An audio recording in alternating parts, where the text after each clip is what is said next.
Hoje eu vou tocar num ponto que, para mim, como desenvolvedor ABAP, é muito sensível. É uma coisa nova do HANA, quer dizer, não tão nova, né? O nosso S4 já vai fazer, o banco HANA já vai fazer provavelmente 12 anos, mas é uma coisa que eu não ouço muito ser comentada e não vejo muito debate sobre isso, e eu queria trazer isso para vocês. Eu acho que essa discussão aqui não é para aprofundar e resolver e dizer, ó, assisti o Código Conversa, agora eu sou especialista em SAP HANA Query Processor, mas é só para botar um ponto na cabeça de vocês o quanto isso é importante. E a minha discussão é, até hoje, quando eu trabalhava com SAP, vamos lá, NetWeaver, ECC, o banco ele era um armazenamento, mas eu não tinha ali muito mais do que usar talvez algum dbHint, quando era específico do banco, não era nem uma recomendação da SAP, porque você podia mudar o banco e você teria problema com esse dbHint. Tanto que existia até um paradigma, né, antigamente, que era você deveria sempre puxar o máximo de dados do banco para a camada do application e aí você processar. E eu cresci com isso, ouvindo isso, né? Comecei a trabalhar com a ABAP em 99, eu ouvia esses paradigmas, era o paradigma da época realmente, até porque dizia-se um conceito que você tem que desenvolver a ABAP e tornar o seu banco... eu posso desenvolver a ABAP sendo que o meu código não tem que depender do banco. Então, a minha empresa poderia trocar de banco e, teoricamente, o meu código ABAP deveria continuar funcionando. Eu nunca vi isso acontecer, uma empresa sair do SQL Server para o Oracle ou para o DB2, e assim, não era uma coisa, mas existia esse paradigma, existia esse mantra, que existia o SQL antes do ABAP, né, que ele deveria ser compatível com qualquer banco. Realmente, isso era um paradigma, mas hoje em dia a SAP, quer dizer, hoje em dia, desde 2015, a SAP mudou e falou, não, agora no meu S4 ele é HANA, tanto que o nome do banco está ligado até o nome do RP. E aí, quer dizer, o HANA ele veio um pouquinho antes. Só que, o que isso implica na nossa vida de desenvolvedor, né? Primeira coisa, aquele mantra, aquele paradigma de que eu deveria pegar o dado, trazer para a camada do application, mudou. Todo mundo com certeza já ouviu o que é o S4, qual é o paradigma para o desenvolvedor ABAP? Pushdown. Eu tenho que processar mais dentro do banco. Mas, Rogério, o que isso quer dizer, processar mais dentro do banco? O que eu deveria estar fazendo? Por que eu deveria estar fazendo, antes de dizer como eu deveria estar fazendo? E hoje eu vou responder a sua pergunta por que eu deveria estar fazendo isso e não estar continuando desenvolvendo como eu fazia até hoje no ECC? Por causa do HANA Query Processor.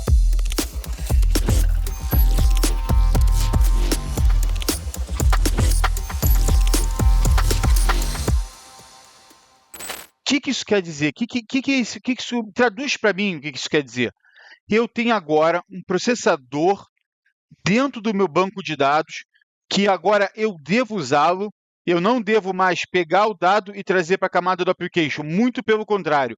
Eu tenho agora, a minha empresa paga por um processador dentro do banco de dados e eu preciso entender como é que ele funciona. Eu preciso saber como é que esse processador está trabalhando. Então, a primeira coisa, eu fiz uma query.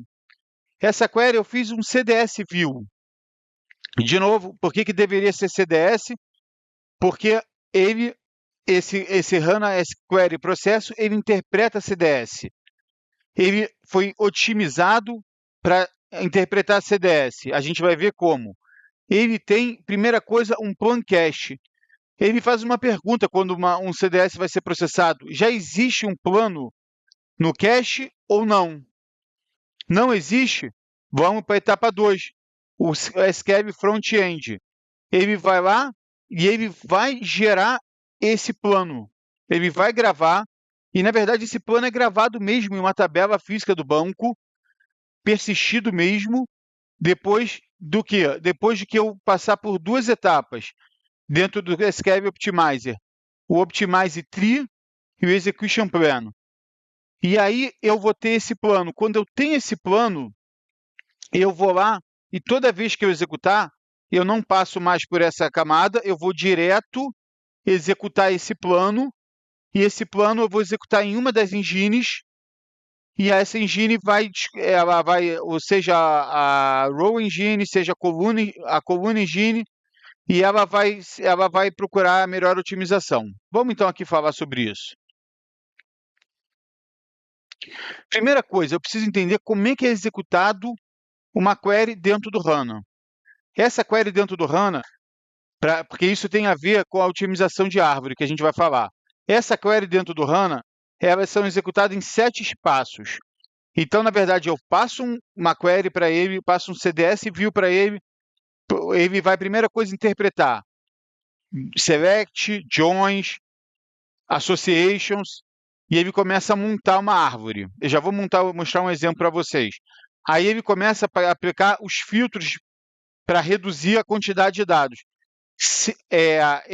Vamos chamar essas etapas, essas regras que eu chamo, pré-definidas, tem o intuito de eu conseguir minimizar a quantidade de dados. O HANA foi feito para processar muitos dados, só que, de novo, ele foi feito para processar muitos dados on the fly, mas eu devo reduzir para aquela query a menor quantidade de dados possíveis, para eu conseguir tirar a melhor performance possível. Desculpa. Então, eu vou aplicar os filtros. Apliquei os filtros, eu vou começar a fazer group by, vou fazer o group by dos dados, vou fazer a agregação desses dados. Depois de agregar, eu vou aplicar os filtros sobre a agregação, que é o having.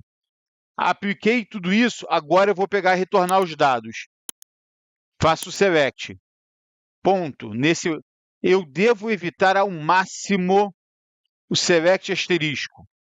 Primeiro, para eu otimizar o meu retorno. Segundo, que isso influencia em qual engine eu vou processar. E aí eu já vou falar sobre isso, mas só vou dar um spoiler. A Row Engine, ela é uma engine que faz o processamento do dado como uma linha. Ela não é compactada, não tem compactação. Enquanto a Column Engine, ela trabalha sobre a Column Store e ela trabalha com dado compactado. Então, isso tem uma melhora de performance absurda. Tanto que a Analytic Engine, ela foi feita para trabalhar em cima da coluna. Porque eu preciso processar um grande volume de dados, então quanto mais eu compactar, pensa na compactação do teu arquivo no Windows, mais fácil é para eu manipular. Em seguida do select, eu faço o distinct, se for o caso, eu removo as duplicidades, e aí o último passo eu vou dar o order by. Então, esses são os passos da execução de uma query dentro do nosso HANA. Agora, o HANA tem 2 otimizadores. O otimizador, que é o Rule Base, que é baseado nas regras, e tem o Cost Base, que é baseado no custo. Eu vou comentar sobre cada um deles, tá?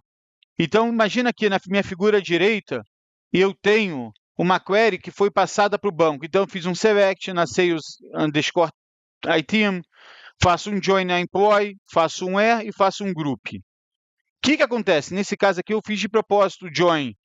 Ele vai lá e como é que é gerado depois de passar pela otimização?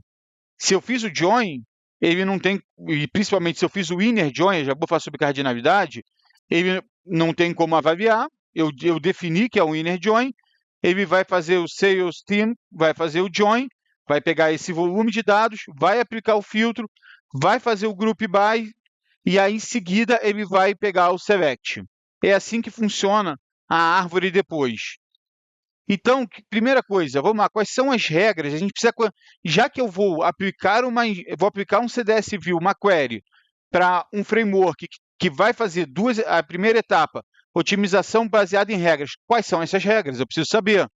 Então, eu trouxe alguns exemplos de regras que a gente precisa entender. Primeira coisa, o que ele faz? Né? Ele simplifica, ele reescreve aquela árvore. Aquela árvore que você monta no teu CDS View, você precisa pensar que esse simplificações de regra, esse otimizador, ele vai reescrever. Então, exemplos claros, tá?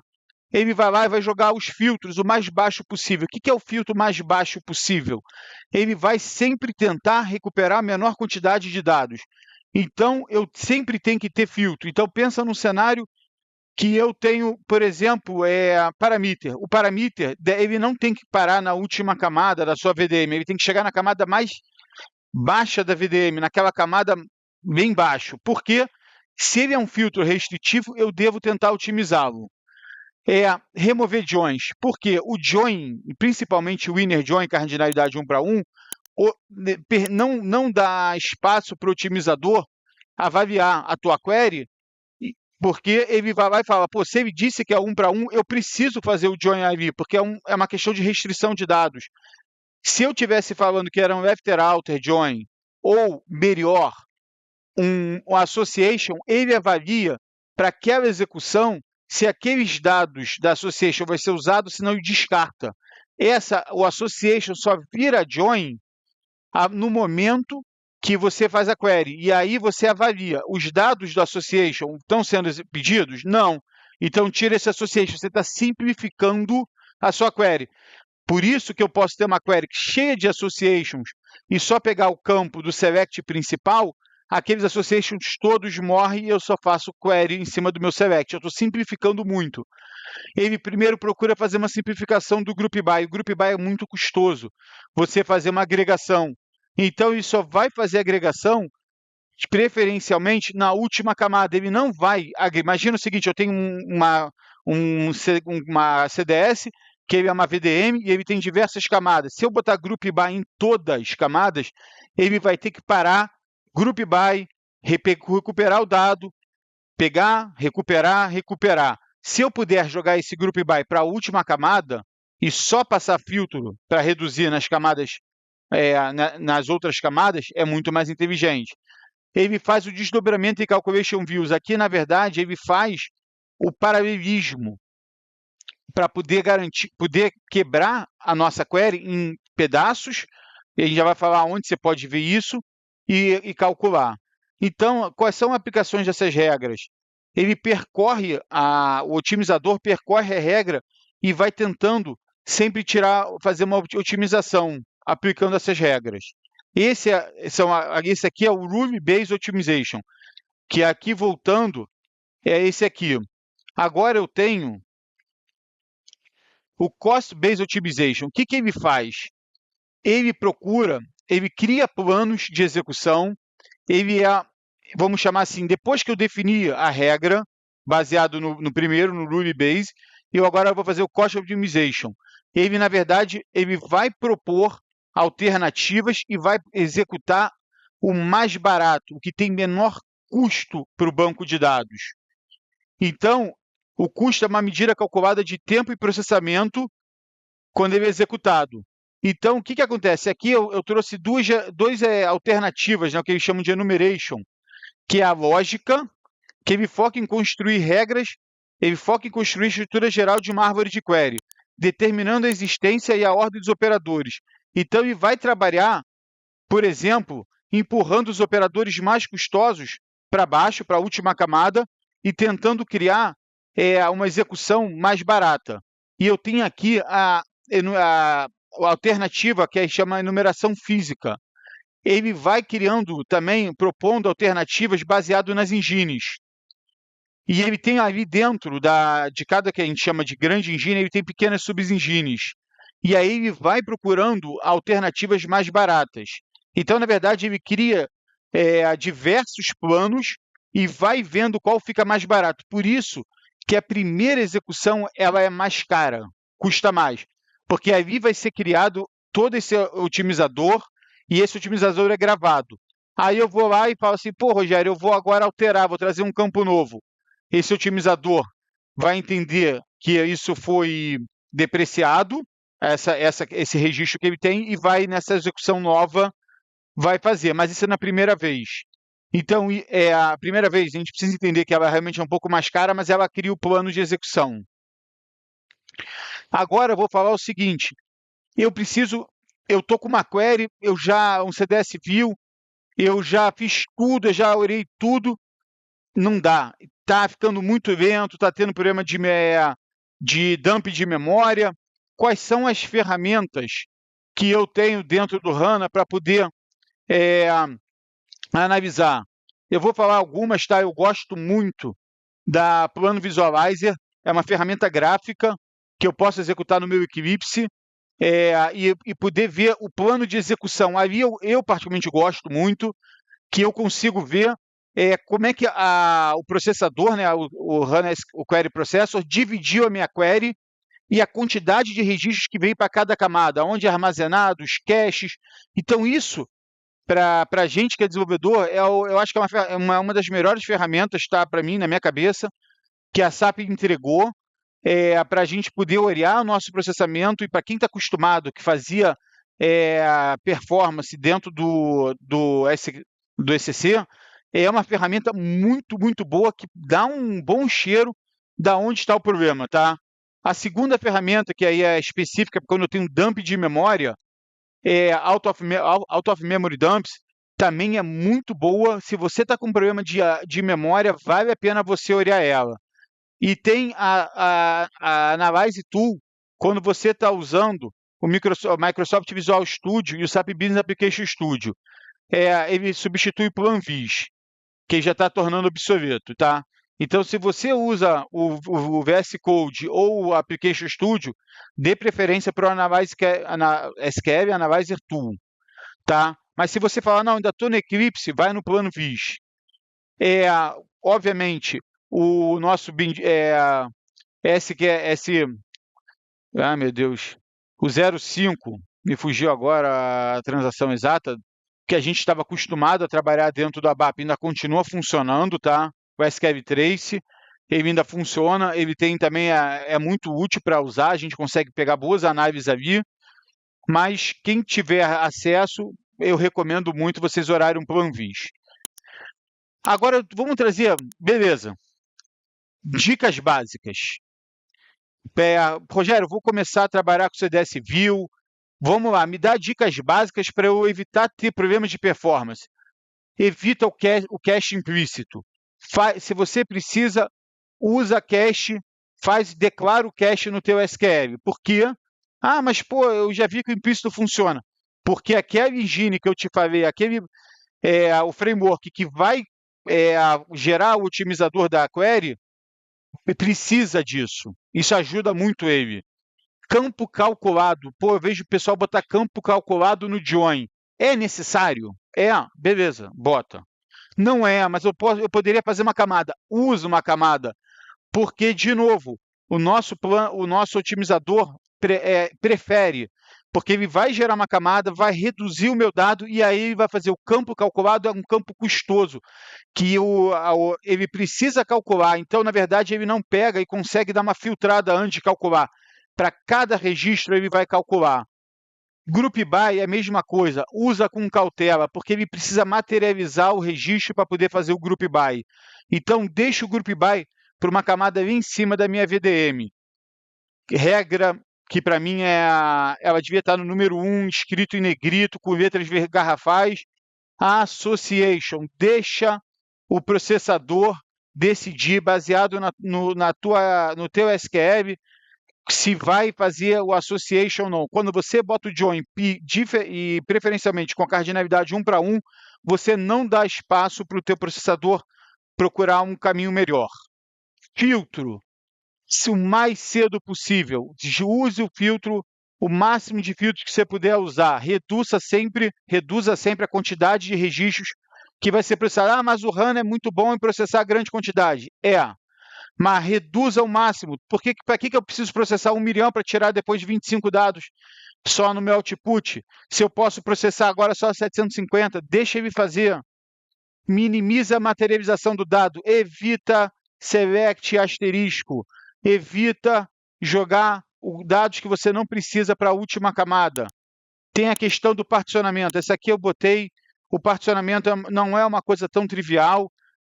Se você precisa, por exemplo, particionar a sua tabela para você aí pegar dados mais quentes, com mais frequência, que são mais caros, vale a pena, mas aí é um ponto muito específico.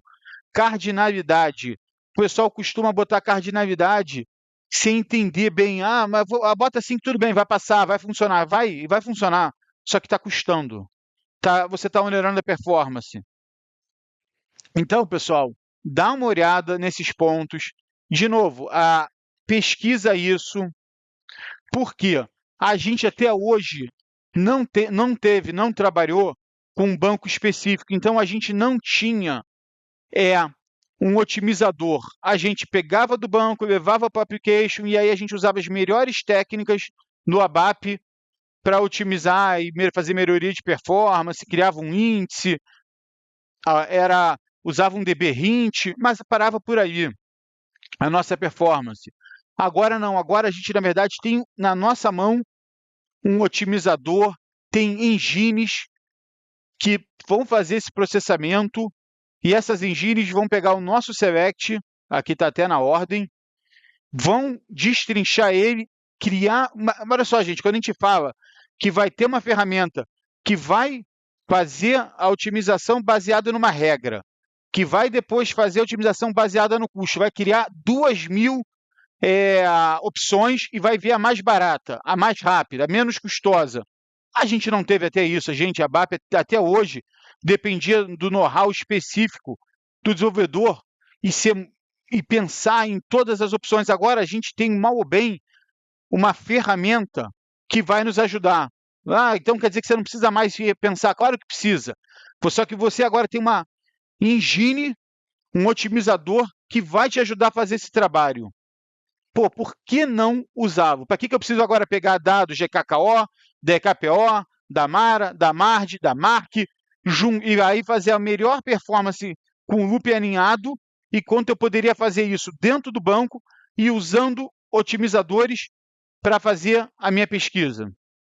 Eu acho que esse ponto aqui, para mim, gente, é um ponto de o ABAP entender o que é o HANA, entender o que o HANA entrega para o ABAP e tirar melhor o uso disso. Então, eu termino por aqui. Eu acho que esse ponto é crucial na vida do desenvolvedor ABAP, por isso que eu dediquei uma sessão exclusiva a isso.